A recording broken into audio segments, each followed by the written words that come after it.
Hey there, people. Great show today where we're going to get deep inside the alien abduction phenomenon. But before the show starts, I just want to tell you once again about ParanoiaCon. It is this weekend. My buddy Ron Patton has put together the event himself. I'm trying to do all I can to make it a success. I'll be there recording tidbits both days. If you want to come out and say hey to me and the THC audience, that would be sick. On Saturday, July 20th, the roster has both Andy Coven talking about the Mothman and other anomalous creatures, and Adam Gorightly presenting tales of conspiracy and high weirdness. And then on Sunday, Olaf Phillips kicks off the day talking about secret space programs, and there's also several other pretty interesting-looking presentations as well. It goes from 11 to 7 both days at Cafe Sabaka in San Diego. It's going to be dominant. I hope to see some people there. On top of that, check out the work of Plaid Klaus at mindcomics.com. There's also a banner on the THC website that you can click, but they focus on stories that evolve the mind, from conspiracy theories, science fiction, and crazy psychedelic exploration. Their newest title, Off Grid, is about civil war between a surveillance state's enslaving government and a resistance group of ex-military and anonymous hackers fighting for survival off-grid. It's damn well written. It's damn well illustrated. It's a great comic. And I think the first issue might even be free now. So go to mindcomics.com. People, explore the outer reaches of your mind. Mindcomics.com. Both these guys are helping keep THC above water, so let's help them out as well. All right, let's get this party started. Boom.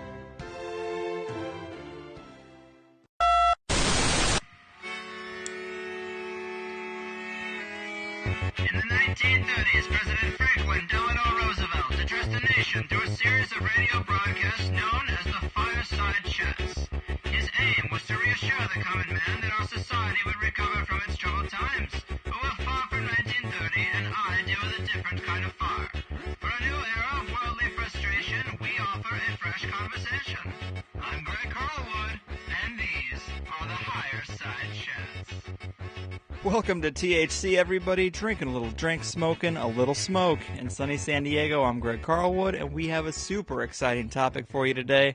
I'm sure we've all heard about the strange phenomenon known as the alien abduction, and with varying degrees of skepticism, many of us have heard the cliff notes to these stories or seen the representation of them in Hollywood films, but most of us probably haven't dug too deeply into this realm, which is not the case for today's two guests. We have Kathleen Marden, who is the International MUFON Director of Abduction Research, who's been investigating alien abductions and UFOs for more than 23 years. She's also the niece of the famed Betty and Barney Hill, who are probably the most well-known experiencers of alien abduction. Also along for the ride, we have Denise Stoner, which is probably the most appropriate name for a Higherside Chats guest to date. She's also spent over 2 decades researching the phenomenon herself and has some pretty compelling personal experiences as well. Together, they're responsible for the Marden Stoner Commonalities Among Abduction Experiences study, as well as their new book, The Alien Abduction Files, the most startling cases of human-alien contact ever reported. Ladies, welcome to the show. Thanks. Hello. Great to be with you. Yeah, it's a real pleasure. We cover a lot of fringe topics on THC, but we've had several guests come on and talk about UFOs and the technology involved. A man you're familiar with, Stan Friedman. But we haven't really dug into the alien abduction side of things. So I'm really psyched about this. I've always loved hearing about these cases. But, you know, one thing that always kind of has nagged me is the sort of basis for a lot of this information is recalled through hypnosis. And hypnosis itself, I'm a little sketchy on. I mean, I've seen it in a lot of comedy clubs used as a cheap trick to get people to do embarrassing stuff for the crowd. And to me, since a lot of this information comes from repressed memories, it's important to talk about hypnosis itself. I mean, from the book, I know, Kathleen, you have a lot of experience in hypnotherapy. Can you kind of demystify hypnotism a bit? Help me believe that it's a credible way of collecting information? Well, first of all, let me state that on the Marden Stoner study, 88% of the 50 experiencers who participated in this study stated that at least some of their abduction memories were consciously recalled, and 67% stated that they had a conscious recollection, not with hypnosis, of the observation of an unconventional craft at less than 1,000 feet prior to an abduction. so that should dispel the myth that all of this is revealed through hypnosis. And you are correct that hypnosis is fallible, that it is possible to confabulate information under hypnosis, particularly if you have a lot of knowledge about this and you have a hypnotist or a hypnotherapist who is asking leading questions, and you might create a story that isn't true. At the same time, it is possible to get very good and very accurate information through hypnosis, particularly when you use a technique called forensic hypnosis, which when hypnosis was permissible in a court of law, it is no longer, but when it was the only type of hypnosis that was admissible because you do not ask leading questions at all. And that's the type of hypnosis that I like to use when I do it. I also have therapeutic techniques. I will try to lead someone to confabulate something just to see if it's possible. Mm-hmm. And that will, as a marker, so that will give me information about whether or not the story that I'm receiving is in fact true. And I will warn the witness that I want them to give me only information that was real and that was true. And, so that's really important. I also have information, and Denise has this as well because she too is a hypnotist, but we have information that most people don't know about it. It is only the leading people in the field who work with experiencers who have this information. So if we hear this secret information, we will know that we have what is probably a real alien abduction. That's super interesting. I mean, in the book, you do have an example that really struck a chord with me where something like 27 kids were kidnapped and killed off a bus, and the bus driver... They weren't killed. They weren't killed? They were not killed. No. They were just kidnapped? 27 students were on a bus and were kidnapped and buried alive. The driver escaped and led the kids to the children who were released to their parents. So the kids survived this. Wow. And the bus driver underwent forensic hypnosis and remembered the license plate of the kidnapper's van. And this led to the arrest and successful prosecution of the criminals.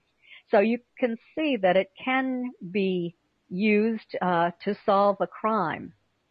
Yeah, I mean, that was pretty validating evidence to me. I thought that was a really interesting anecdote.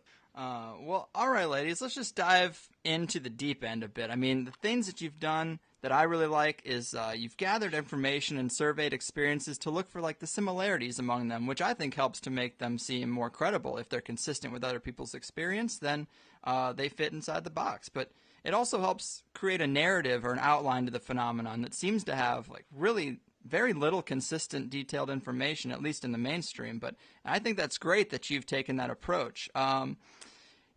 Denise, let's start by talking about your experience, maybe the one that starts the book off with your husband on the Colorado road trip. That's pretty fascinating. Oh, absolutely. We didn't expect anything like that to happen. And what occurred was something we had done all the time, weekend after weekend for years. We had a beautiful spot up on the Arkansas River in Colorado, and this August of 1982 evening, we had planned to leave by 5 p.m., and that we did. My parents had come from Colorado Springs. They were waiting for us with a longtime family friend, and we left from Denver area, the town of Arvada, and we had the car packed. We liked to reach an area called Kenosha Pass because that was then a trip across a glacier valley called South Park Valley. And we stopped to stretch our legs and knew that we had it pretty easy from there, no traffic, and we were still going to be in sunlight. So we reached Kenosha Pass, got out, stretched our legs. When we got back in the car, I could see a little town called Jefferson at the base of Kenosha Pass. So when we hit the valley floor, we would notice immediately that we would see that little town sitting there. Mm-hmm. And I would look over and I saw two lights out across the desert. And in Colorado, you can see forever. So I was looking out across the desert and I saw two lights. And I couldn't tell if they were real, if they were some sort of strange reflection, anomaly. I wasn't sure, but I didn't mention them because there are odd things in the desert anyway, a lot of the time. So my husband and I were talking all different kinds of topics and just really enjoying ourselves, looking forward to the weekend. And we hit Jefferson and had reached the bottom of the pass. And as we crossed through the little town, about 4 miles past that, those lights came across the desert as if they were going to meet the car, which they did. Went over the top of it, and I was trying to see what was above us, and I could not. All I could see was actually the two lights, and could not see an object attached to it. So I became a little bit concerned, greatly concerned, and I looked briefly to either side of the road, which had rows of large snow barriers. They were wooden. In the winter time at night, it would stop snow from blowing across the road so cars wouldn't get in accidents. Also, at certain times of the year, great big tumbleweeds would blow across the road, and it would prevent those from blowing across also and capture them. Mm-hmm. So I said to my husband, there's something above the car. What's going on? What is this? Those lights have caught us. And I looked at him, and he wasn't moving. He was staring straight ahead. His hands were on the wheel, but he wasn't steering the car. Nothing was going on, and it was... Oh, my God. Yeah, and I thought, we're going to get in a wreck. And right then, the wheels on that side of the car, on the driver's side of the car, just started to move and scrape, and you could hear them scraping on the road because the whole car was going sideways and starting to go towards those snow barriers. And I was wide awake. I knew, and the sun was out, and we lifted then above those barriers just prior to hitting them. Those lights were still above the car, and we went out fairly rapidly across the desert. There were no cars on the road because in the middle of that valley, there weren't any. There was nothing there, maybe one ranch house after Jefferson at the far end of it. And my husband had set the odometer because it was a fairly new car and we felt like we weren't getting good gas mileage. So he had set the odometer, and I felt the car after we had gone quite a long ways out into the desert. Felt the car coming to the floor of the desert, and I was looking around, and I still just saw the two lights. And the next thing I knew, we were all the way across the desert, although it took me a minute to realize that, and we were on the top of a place called Trout Creek Pass. I looked at my husband. He had come to. He was fidgety and restless and nervous and panicky, and I was scared. And I said, what the heck just happened and what's going on? Our daughter was asleep in the back seat, had been all the way across. And I looked behind us. It was now pitch dark. Instead of being 8 o'clock in the evening or just before, it was 11 o'clock. Man. And here we are, the headlights are on. We didn't turn them on. And my husband said, let's pull over a minute. Let's pull over and see what's going on. So he did. And we looked around, and it was cold. It was freezing cold because at night the temperature could drop from a summer heat and then in the desert get quite cold. Mm-hmm. So he said, your parents are waiting for us. We better get going. And so he did, pulled back on the road. And we headed another 7 to 9 miles down the road to a town called Buena Vista. And just outside that, we would turn into the ranch where our little mobile home was. And as we pulled in, my parents and our friend had been walking down the dirt road from their trailer to the ranch house. They were going to wake up the caretaker and ask to use the only phone because we didn't have cell phones. Right. And they wouldn't have worked up there anyway.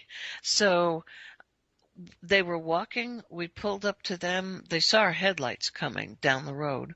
And we rolled the window down. And my dad said, "Where have you been?" We were getting really, really worried. And both of us looked at my dad and said, "We don't know."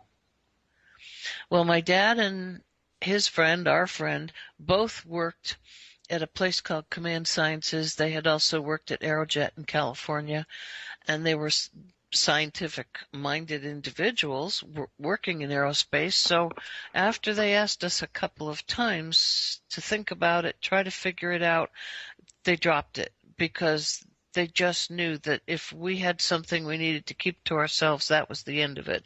And he wouldn't bother to press. My mom had to know. She was a mom and no secrets. She was going to figure out what we were up to. She kept asking and asking. "You have to know, and I need to know. I have a need to know," she said. "Where has my daughter been?" And my son-in-law, and she kept it up. We couldn't answer, and then I began to have dreams of giant eyes and odd-shaped heads and procedures that had possibly been done, and it was just getting very frightening. So that's basically the story. Wow. I mean, that's pretty wild. And was it not until the hypnosis sessions that you started to recall some of the things that happened in those 3 hours? Well, I had recalled some of it because of the faces and the figures and the entities, and we had checked the odometer, and as soon as we started to leave Trout Creek Pass, it started to work again. It did not work once we left that valley floor, so it showed that something had happened, that odometer had not moved from Kenosha Pass. It should have moved and operated all the way to Trout Creek. So did the car not move? Was it lifted all the way and set back across the valley? We don't know. So yes, I had a friend, Dr. Bob Romack, and I had been working with him as a volunteer to be hypnotized to work on people with chronic pain and how could that be controlled without drugs. And we found out we had a mutual interest in things like UFOs. So when I talked to him about it, he said, "All right, let's see if we can put this puzzle together." So I actually learned his hypnosis techniques. And over a period of 5 years, we had put my puzzle pieces together, and we had them at the time all recorded. He had started to write a book, and then I moved to Florida. I stayed in touch with him, but one day his wife called me, and he had dropped dead on the kitchen floor of a massive heart attack. Oh. And then he had had 6 children, all boys. They passed away before him, oddly enough. And then when I went to see if I could somehow acquire some of those tapes that we had done, his wife had passed away too. There's no family left. So then did you just restart these sessions with Kathleen? Yes, and I had lost some of my memory over that period of time, and other things had occurred. We had been taken here in Florida. Things had stirred up again, and I, in the interim, had met Kathleen and decided, well, I wonder what she'd think if I told her. So you can ask her about it, see what she says from there. Yeah, Kathleen, the parts of the book I found most fascinating were the reports, the back and forth dialogue during the hypnosis sessions. I mean, can you walk us through some of the stuff that came out during those? Yes, I can. I hypnotized Denise, and she had amnesia for the sessions. And I also asked her husband if I might be able to hypnotize him as well. I really wanted to know if this was a shared experience or if Denise had recalled something that might have been a fantasy under hypnosis. And I found out that it was a shared experience. But briefly to tell you what happened to Denise, after the car was moved across the valley floor and not to Trout Creek, the first location that it was deposited on, after it was picked up 4 miles south of Jefferson, Colorado, Denise was taken out of the vehicle. There was a craft waiting overhead. Her escort, this is the ET who took her onto the craft, was there. And she sort of walked into a substance of sorts, and her body was drawn up through the bottom of this craft, and she felt as if it were breaking apart, and she did experience some pain. I had to desensitize her to the pain she was experiencing at that point. And then she found herself standing in a dimly lit hallway. And in that hallway, she was again with her escort, and she observed what she called soldiers. These were 3-foot-tall alien beings, the Greys, the stereotypical little Greys, who we know are responsible for guarding anyone who goes onto that craft, acting as assistants and making sure that they don't leave the craft with anything that doesn't belong to them. Denise was then taken down the hallway, past these little Greys, by her escort to an examining room, and when she arrived there, she saw an individual waiting for her, and this was the doctor, and she was greatly frightened by him. She said, no way, I am not doing this. She actually had, at that point, had to go to her safe place, and I always establish a safe place for a person to go to if they become fearful. And so Denise made the decision that she did not want to continue with the session at that point. And we worked together just talking to each other about this for her to overcome the fear for several weeks. And then she was ready to resume. And what was so frightening was the doctor was insectoid looking.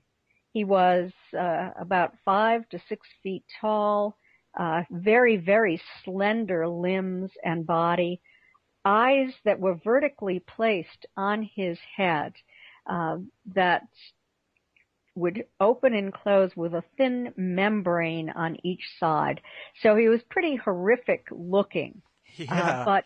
But Denise did recognize him at that point and was taken into the examining room, placed upon a table. What she believes was an implant was inserted into her foot. This was on the end of a long wire, and up her leg she received the telepathic message that this device was there, that it was different than the simple tracking device, because this device could communicate to her and control her behavior. So she did not like the idea of this whatsoever. Yeah. Then a needle was produced, a long needle that had a hollow center, she said, and it was inserted into her abdomen. And we know now that this is in order to extract ova for reproductive experiments that they are doing with humans. And this has been reported hundreds of times by others as well, independently. They also placed something into her eye, opened her eye up and placed something into it. She was shown something on a screen. It looked like a dead brown planet. She didn't know if this was the Earth in the future, or if this is where they came from, or what it was all about. And then she was taken on a tour of the craft. she was asked if she would like to see the craft's central core. And she was very interested in this because her father worked for the aerospace industry. Mm-hmm. And so she went with this insectoid being down to the central core. And I would really like for Denise to tell this part because she tells it so well. She's the one who experienced this. Sure. Yeah, Denise, let us know. That part of the book seemed really, it was hard for me to visualize exactly what was being explained there, but I'll let you take a crack at it. Yeah, it affects me even now when I think about it because I could feel what this central core was all about.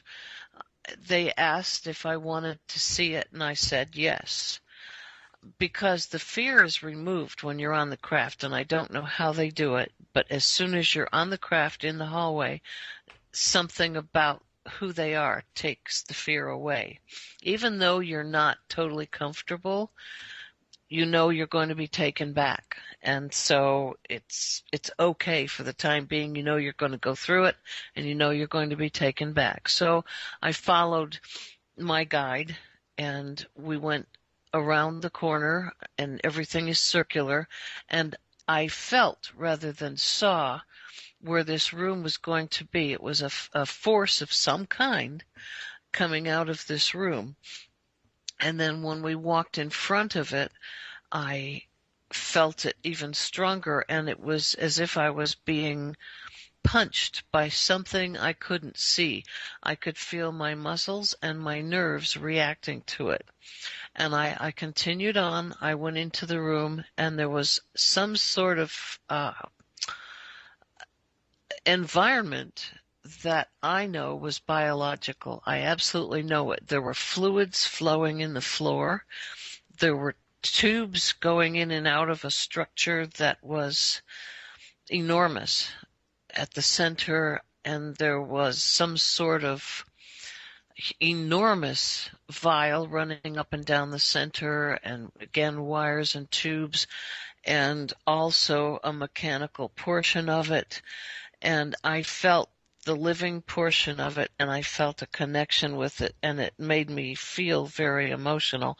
And I also got some sort of message that this thing could communicate with every other central core on a craft that was just like this one, that they all knew where each one was.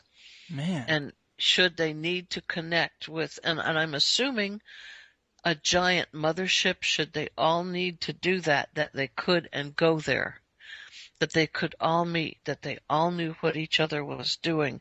And at the same time, my nervous system was being pounded with this force to the point where Kathleen was noticing it. I was not aware of it at the time, but when she brought me out of hypnosis, she asked me if I was aware of the movement that my body was doing, and I said no.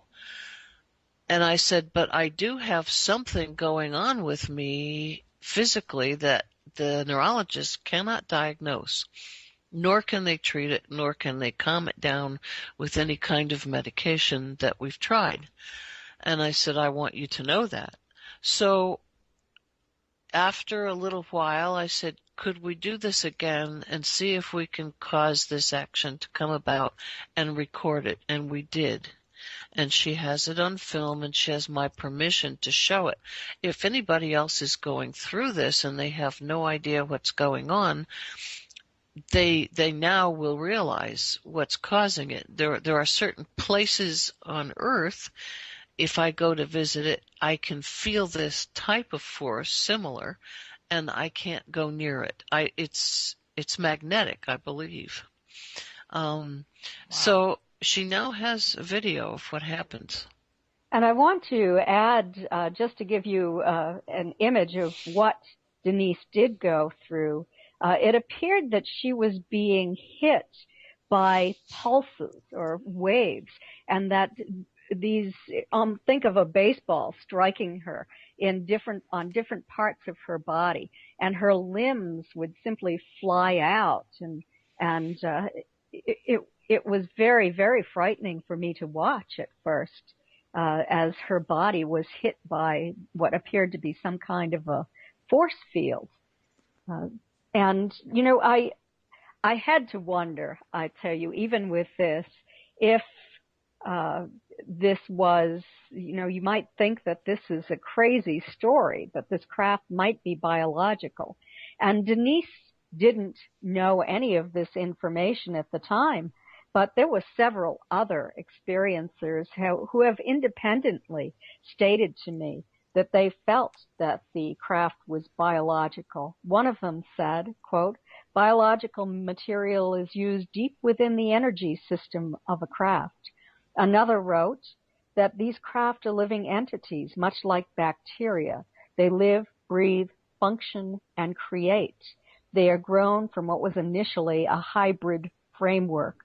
The craft are generic, genetically modified structures. Not all craft have individual operators, but there are certain parts of their DNA replicated. Another said the craft seems to have its own intelligence. It can sense its surroundings. And this information was not publicized, and Denise was not aware of this information. So it came to me independently. That is awesome. And one other aspect I thought was really interesting is it seems like in most of these cases there is a guide. There's one particular gray that sticks with people throughout the experience, and if they experience any pain during the experimenting, they place their hands on the person's temples, and the pain seems to subside. Yes, that is correct. Every experiencer seems to have established a relationship with what I call an escort. My Aunt Betty Hill called him the leader when she was taken. But this is the person who communicates information to the experiencer, who stands by the experiencer while they're going through these experiments, sort of for emotional support. And when they do experience pain, if they do, it is this person who takes the pain away. Man, that's an interesting aspect to the whole thing as well. You know, one thing I always love about these types of stories is I'm really, really interested in the types of aliens that are experienced, or you know, the idea of different races of aliens. I mean, that seems like so foreign. That kind of thing is so foreign. And these insectoid praying mantis type beings, I mean, there's a lot of people who describe them. I mean, you in your research, have you found a lot of people that describe this being during the type of experience? Yes, I do, absolutely. And it is very interesting that they appear to be working in concert with the Greys. I am only aware of case after case where the Greys and the insectoids are working together. I've heard that it suggested that the Greys might actually be a form of artificial intelligence, like it's kind of the way the ship is. Has that come up at all? It certainly has, and I'm going to ask Denise to talk to you about her opinion of the worker Greys, those the guards, or what she calls the soldiers. But in terms of the taller ones, the doctors and the educators, the scientists, I kind of suspect that those might be sentient beings because they do express some emotions, whereas the smaller ones do not, and they have been observed consuming food, you might say, an intake. Mm-hmm. I'm not going to tell how that is done because that's part of our secret information, but they do behave as if they are alive. And Denise, would you like to explain your opinion of the shorter Greys? Yes, my opinion of this, I call them the soldiers. That's what I feel they are, and they are more robotic. They line the walls and they don't move, and there's no action from them at all until they're asked to or ordered to, or something triggers them. I think had I tried to escape or tried to run or make some movement that was against the wishes of the more human, I guess, if you want to say that, my guide and the doctor, then they would have moved to stop me. But other than that, they just stood there lining the walls in formation. And so those, I think, are more robotic or robots. And so my guide, or escort, has some human aspects. And I would have to say that it possibly is human.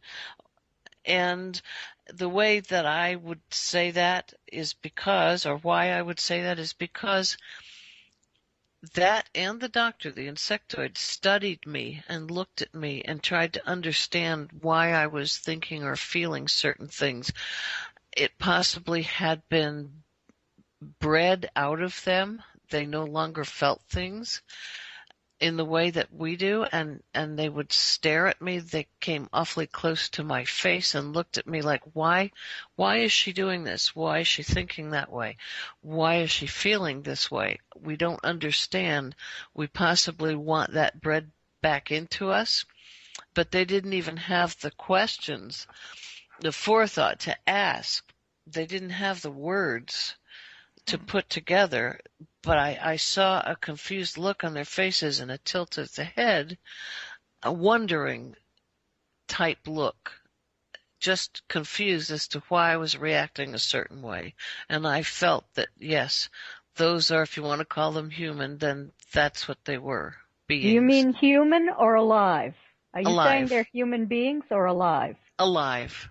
Gotcha. Okay. Like humanoid. A humanoid or, well, I don't know if you could use the word human. I don't know what the word is. I guess alive, a being. Gotcha. Man, that is so interesting. Another aspect that I always am craving more information about is the information. It's like the communication between the two. I mean, there's really, it seems to be very vague and very short. But I guess there's a part of your hypnosis report where the entities, I suppose, are injecting something into your uterus, and I feel weird talking to you about your uterus, but that's what we're doing. So, Yeah. During part of it, you asked, "Am I carrying something? What am I carrying?" And you got a response along the lines of, "There are others that stay. Look for the little, larger eyes, larger than yours, larger shaped eyes, and they're kinder than us. But you get to keep them." Can you shed some light on that? Is he talking about hybrids on the earth? No, I cannot get this out of my mind, and it's something I'm still looking for the answer for. There was a statement made, and it has to do with some mistakes that they make, because it said something like the ones that are a mistake, so the mistakes that we make, you get to keep, you get to raise them. Wow. And I guess he described them as having slightly larger eyes? Yes, slightly larger eyes, I was told. You would know them or you would recognize them if you think about it, because they have slightly larger eyes than yours. Their heads come closer to ours than yours. I remember being told that. Sometimes I have little flashes of memory that come back even now, that are clearer than even when we wrote the book. Things like that can come back. So I keep looking around at children, like, could that be one? Could this be one? and I was told also that they are extremely warm and loving children, and that's a part of their makeup. Well, who would they be? And why were they mistakes on the part of these beings? Yeah. I have yet to figure that out. I don't know. And those are the ones we get to keep and raise. That sounds so crazy. A long time ago, I heard one account where a woman said she was routinely brought back onto the craft to interact with, like, her hybrid baby, because a lot of them die without some loving contact from the mother, or maybe just any human woman. But it seems like that would sort of fit, because human babies kind of need love, and it seems like these beings are very cold. And so, I don't know, does that pop up often, a theme of women being brought aboard the craft just to interact with babies? it's brought up over and over again among abduction experiencers, and not just the women, the fathers as well. Many men have reported this to me. And there were reports back in the very beginning when this process began, this hybridization process that has been reported by so many, that the children that they observed on the craft were really feral children. They did not know how to be human whatsoever.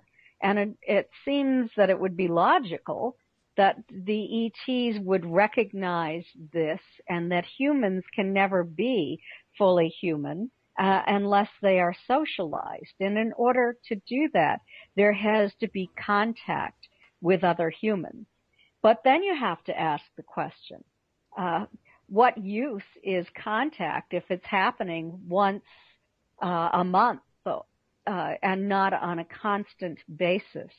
But it appears that the humans have been attempting to teach the ETs and hybrids that have been raised on the craft to care for these little hybrid infants and children so that they will behave as socialized beings. Yeah, it's so strange. It certainly is. It's very, very odd. And you know how people who have lost their memory, that have amnesia due to accidents, due to things that their minds just can't wrap around here on Earth, that type of thing I think has happened when it comes to these abduction scenarios, because certain things have triggered my memory. One is a sound, and it has to do with an MRI machine. If I was in an MRI machine and some of the sound inside that machine caused me to recall a couple of things. And it's very odd, but it snapped me right back to what some of the entities looked like very clearly. Man, you know, another thing you wrote about, I guess this was a person that Kathleen had worked with before, a woman named Jenny Anderson, I believe. She had some stuff that was really strange. Mainly the involvement of her husband. From the book, it was a bit hard to discern if she was paranoid or if her husband was almost acting as a handler for the ETs. I mean, is this unique to her case, or does this come up in other cases that you've studied? This is not unique to Jenny's case. In fact, I didn't write anything in this book that was given to me for the first time. I had to have a collection of information that was identical to this from other experiencers. And I've spoken to hundreds of experiencers about this. It is quite common for the ETs to sometimes use a person as a handler. It might be a mother who is used in order to handle her children, that she appears to be cooperating with the extraterrestrials. And this happened in the case of Jenny's mother. But Jenny's mother felt that she was actually being used too, that the ETs were causing her to behave this way. And so with Jenny's husband, the same thing appeared to be occurring, that it wasn't his conscious decision, that the ETs were actually in charge. And we know that implants are placed within humans, and Denise even gave the information that I stated a few minutes ago, that this was a way of communicating with her and controlling her behavior. Yeah, it's weird because the experience with ETs would be so off-putting. It'd be hard to get someone to to be a handler for someone that they're experimenting on. But I guess their technology is more powerful than the human mind. But I guess the thing that was the weirdest about her case is she said that she actually had an implant come out, like something came out of her nose, like a little seed-like thing, and her husband just took it and flushed it down the toilet. And that seems like the behavior, that seems like the perfect reason to have a handler to destroy stuff like that. And it seems like the worst idea to do if you're really genuinely concerned about these experiences. Yes, and I receive many, many reports of people who think that they've acquired physical evidence that might be tested in the laboratory, and for some reason they destroy this evidence. Have you ever seen an actual implant that's supposed to have come from someone? Has there ever been one that's escaped the protocols of destruction? Well, I have seen the photographs of implants that were removed by Dr. Roger Lear and his team in California. He's a podiatrist, and he works with a material scientist to analyze the implants. And very, very fascinating discoveries made by Dr. Lear and Stephen Colburn, who is the scientist who is working on identifying these things. They appear to be nanotechnology. They have found meteoric material inside these implants, very highly unusual properties. The body doesn't reject them. There's a coating on the surface of them, and they connect to nerve endings. And sometimes it's difficult to remove them because when the surgical team attempts to extract it, it itself will move and start to travel up the person's body. Say if it's in the foot, it will start to try to travel up the leg. So it's often difficult to remove these. Man, that is creepy stuff. And then, Kathleen, if you recall, we just haven't found anybody to take a look for us. Out of 2 retired Coast Guard people, I have 2 implants removed from 2 separate people by a doctor, and I need to have someone that's able to look at them. Wow. And they're both completely different. One was removed several years ago and looks like a little pod split in half. The other one looks more kind of plastic-like. They're 2 different colors, and it kind of looks like a little pod that contains something also. But we can't verify anything until we can get someone to look at it. Man, now, there's a lot of crazy stories out there about Eisenhower had met with Greys at one point, or that, there's stories of the Dulce base where aliens are working with humans. Do you think this is something that our governments have any knowledge of, or do you think this is completely independent, if you can even speculate on that? Well, I don't like to speculate. I can say that it's very interesting and it could be possible, but I certainly cannot state whether or not these stories are true. How about you, Denise? I have to agree. I have a lot of thought on the matter, and it just kind of bounces back and forth. Is it? Isn't it? Could it be?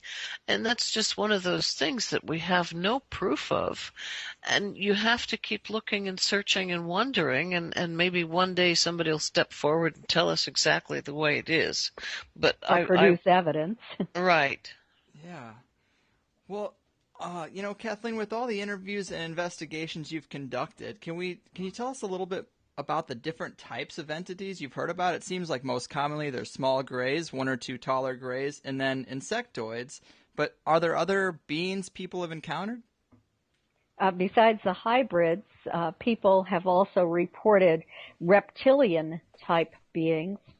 That seems to occur more out on the West Coast and in the mountainous region of the United States, the mountain time zone.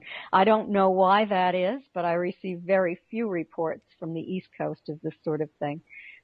Also, people report perfectly human-looking beings that they've observed on the craft and don't know if they're humans, if this is what is called a MILAB abduction, MILAB, and they think that it might be some sort of military group or what it is, but there are also ones called the Nordics who are fairly tall and blonde or light brown hair, and they tend to be described as benevolent beings.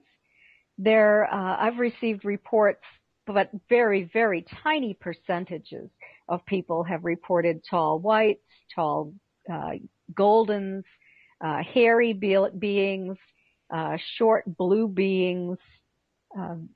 So just a smattering, maybe 1% would report that type of thing. Most people report the grays or the insectoids, and then next in line is the reptilian type. Man, can we talk about the reptilians a little bit? Obviously they have a huge place in the conspiracy world, thanks to David Icke and people like that who think that they are actually in charge of the planet. So it is interesting that on one hand, in a totally unrelated field, you have reports of reptilians, but then also people are getting pulled on crafts by reptilians. Do they have characteristics or anything that makes them different? Can you describe their personalities or their way about them? Well, what is so perplexing to me about reptilians is that some people have given me very, very negative reports about very frightening experiences where they have been harmed or they have been raped, whereas other people have told me about the very kind and gentle reptilians who have appeared to them and just sort of materialized in front of them. So I don't know what this is all about. I know a lot about the Greys, but not as much about these reptilian beings. It's interesting. I saw Daryl Sims over the weekend. I was speaking in Roswell, and he is a longtime abduction investigator from Houston, Texas. And his theory on all of this is that the Greys have actually created insectoid-type beings and reptilian-type beings from animals on Earth through genetic experiments. So that was kind of interesting to think about as well. I really have no idea, and I consider myself to be a scientific ufologist, so I tend to follow the evidence and not to do a lot of speculating. Of course. What I've heard them described as mostly is pretty negative, but I guess with any species, I mean, there's going to be good people and bad people, but humans are also weird in that they have the Stockholm Syndrome type of thing. So you could have people that are identifying with them even though they are negative out of some kind of some type of weird desire to maybe fix them or just appreciate them. But it seems like the stories that I've heard with reptilian beings are more sexual, where the ones with the Greys and insectoids seem to be about, the reproductive organs, but not necessarily sex itself. Have you heard a lot of accounts from reptilians that are sexual? Yes, I absolutely have. And those accounts tend to be accounts of rape of humans, not consensual sex. Man, that'd be an off-putting experience for sure. Yes, it certainly would. There also in the book, it's very quick, but you have mention of another person, Aubrey Hewen. She experienced like a worm-like creature. Yes, and that's something that I don't know if this is a figment of imagination or fantasy or if it is real, but I put it into the book in order to show that the variety of experiences here. So interesting, but kind of anomalous. Reported only occasionally, not reported frequently. Gotcha. Man, we've almost talked to her for an hour already, and there's so much interesting stuff here. I mean, I do want to hop back to Jenny Anderson for a minute, because she said something that I thought was really interesting. She seemed to deduce that a lot of the paranormal activity is more related to ET science than ghosts and spirits. And she said that it seems like, ETs were able to insert their consciousness into glowing balls of light. And I'm sure she's just trying to make sense of what she's seen, but inserting their consciousness into glowing balls of light, I mean, it seems like that would increase their mobility. Also, it's less startling to humans. I thought that was really interesting. She also added that there seems to be an electromagnetism involved in their technology, so maybe when people see things fly off a shelf or doors close on their own, she thinks it could be related to the after effects of being near that technology. I mean, do you have any thoughts on that? I absolutely do, because this was a question on the Marden Stoner Commonalities study. Oh, perfect. Based upon information that I had received from Jenny. And 88% of the experiencers who participated in this study stated that they had paranormal activity in their homes. And sometimes these were light orbs. It's fairly common for these little balls of light. In fact, I received a photograph from a man who is an abductee who was able to capture one of these. And there appears to be the face of a gray inside this orb. Oh, and people wow. report that sometimes they expand into full-size ETs just before an abduction occurs. And these paranormal events in people's homes seem to differ somewhat from what you think of as ghost-type activity, because I'm not hearing about cold spots and warm spots in the house and that sort of thing. I'm hearing more about things flying off shelves within a couple of days from the time that a person has been taken. And Denise and I have just recently made an important discovery, and I'm going to talk about it, but it needs a lot more research before I can generalize and state that this is true of experiencers. But Denise had an abduction experience in February.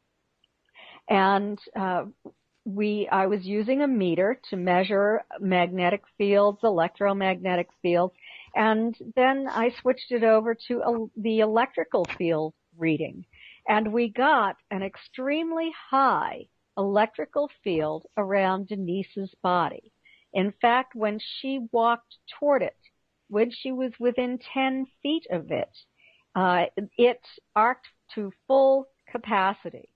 And we experimented with this to make sure that it was only Denise and not everyone that was doing this. And none of our controls caused this needle to spike, only Denise's body. And we've gotten the same type of reading on another experiencer, and this occurred immediately after an abduction.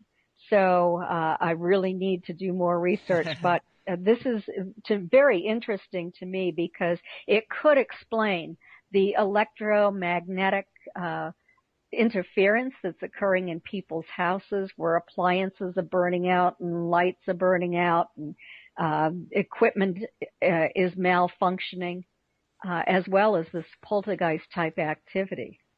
So yeah, I mean, more research is needed. as always, but that kind of stuff, that little section of Jenny's analysis kind of struck a chord with me because I'm always looking for, and I'm sure most people are in this field, some type of unified theory of like how these things are all related or if they're related. But, she did say that the transportation process from, ground to craft seemed to have something to do with raising the vibrational frequency of someone, which is kind of in line with what a lot of mystics and New Age people believe, that there's some type of ascension or light body that's attainable when one raises their consciousness. And, that stuff is all kind of vague, but in this context, I felt like it seemed like it made sense. Like there might be some type of ability that humans have that we don't even know about, that we haven't unlocked or tapped into, but maybe the Greys can do it and they can induce it in us for travel. And I wasn't really talking about anything New Agey at all. I was talking about theoretical physics here. And we theorize that nothing is absolutely solid, that everything is in motion. True. And that a solid object such as a rock or a wall will vibrate at a lower frequency than, say, the human body. And I talked to some theoretical physicists about this, And what I was told is that it is possible, theoretically, if we were to match up frequency and phase of the human and the solid object, then it would be possible to pass matter through matter, because 99% of the atom is empty space between the protons and electrons.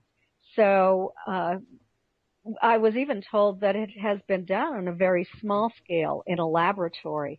So this is very interesting to me as well. Yeah, we're catching up.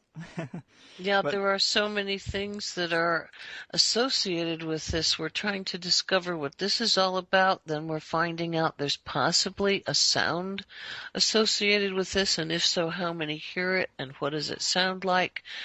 This can go on and on. So many questions. yeah, I mean, and to try to broaden this out before we go, we talked about the studies you've done of the analysis of many other people, the commonalities among abduction experiences study, and can you point out some of the things that have happened, that like some of the results you found from there? Because like you said, 88% have paranormal activity in their homes. What are some of the other things that were common amongst the group? Well, we found that 88% stated that their abduction memories were consciously recalled. 67% saw a craft at less than 1,000 feet before they were taken.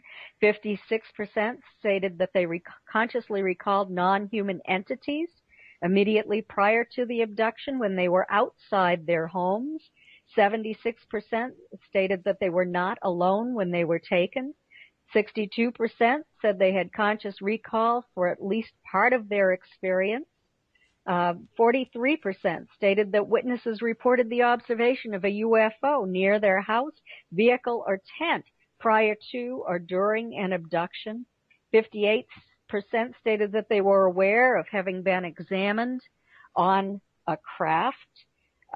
Most do wake up with unexplainable wounds or black and blue marks on their bodies, sometimes in the shape of 3 long fingerprints, for example, or triangular-shaped pieces of skin that appear to be removed, or scoop marks where a little piece of skin is cored out. We also discovered that there is a much higher rate of migraine headaches and chronic fatigue and immune dysfunction syndrome among experiencers than in the general public, and that nearly 75% of experiencers lie awake at night, fearful that they might be taken, and that this has a big impact upon them. And it's something that we're attempting to work on. You can imagine being awake until 4 o'clock in the morning, sleeping for 2 hours, and then going to work the next day. So that is something that really concerns us. Another weird one is that a high percentage said that they crave salt, and that was a big surprise to me. Yeah.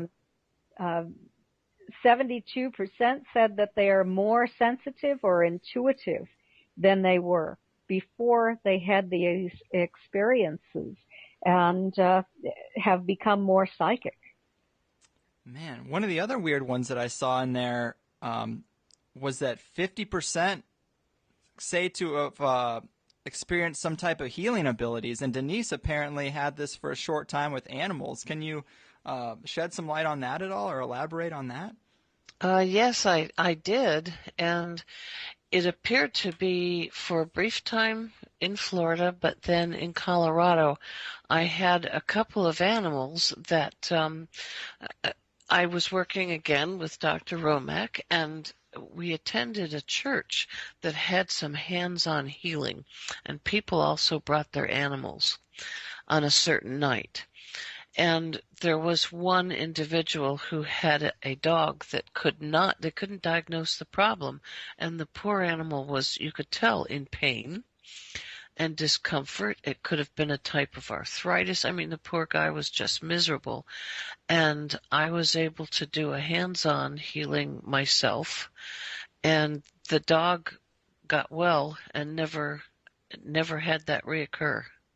Was able to Wow. go and chase and play with a ball, play with a frisbee, jump in the air. The vet could not explain what had happened and why he was well, and went on from there to live a long life because we traced it and checked on it. And a couple of other occasions, one with a cat and another dog. Wow. I mean, do you consider yourself lucky, Denise? I know this has got to be scary at times, but I mean, do you feel like you're lucky in a sense that you have some insight into reality that other people might not get? Yes, I do. Absolutely. It's something that I feel is another attachment to the universe and maybe to secrets that others don't have, or just a tiny, tiny opening, a glimpse at something that we all want to know. It makes me want to know more, and absolutely, it's special. Man, is there any way to signal that you want to be taken? Because I'm ready, and I'll be very easy to deal with. I'll be very cool. If you see them, if you get abducted, let them know that I'm ready. Be very careful what you wish for. Man. So, I mean, well, to wrap this up, what conclusion, if any, can be gathered from these experiences? I mean, it seems obvious that there's a hybridization program going on. It almost seems as if maybe they're covertly trying to contaminate our gene pool to include a bit more of them and their nature. And maybe it is for our own good, because humans have some pretty negative tendencies. We're destroying the planet and killing each other, which I've also heard gets brought up in some contact experiences. But on the other hand, I mean, it seems like most of the hybrids stay with them, so I don't know. Well, I'm wondering if we actually have a symbiotic relationship, and they are obtaining genetic material from us and for their own benefit, but that they are also helping us to perhaps move forward, I guess, in our growth and development, to someday reach a level of maturity where we might be able to join the cosmic neighborhood. Yeah, that's fascinating. Well, thanks so much, ladies. I mean, I really love digging into your work and the conversation we've had. Is there anything else you'd like to leave the audience with before we go? Maybe your websites? Yes, absolutely. My website is Kathleen with a K dash Marden, MARDEN.com. You can read my commonalities report there, along with a number of other articles. You can read where I'm going to be lecturing this year, and you can also purchase any of my books from that website using a credit card. And Denise, why don't you go ahead? Yes, I have Denise, M as in Margaret, Stoner.com is my website, and you can purchase our book there also if you want an autographed copy, and also our brand new commonality study questionnaire is there, both of our websites.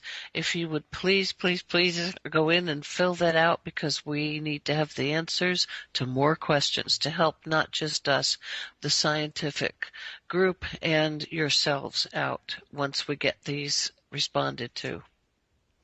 Very cool. Kathleen, Denise, it's been a real pleasure. I'm fascinated with the subject. I hope we've given a bit of credibility to the alien abduction phenomenon for those who may doubt it, and hopefully, someday we'll get a smoking gun.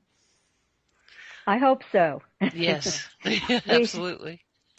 Well, thanks again, and hopefully we can do this again sometime if there's any other huge revelations in the research. Thank you. Sounds great. All right, ladies, have a good day. Thanks for having us on. Bye-bye. Thanks. There we go, people. Hope you enjoyed it. I definitely did. Remember ParanoiaCon this weekend in San Diego, July 20th and 21st.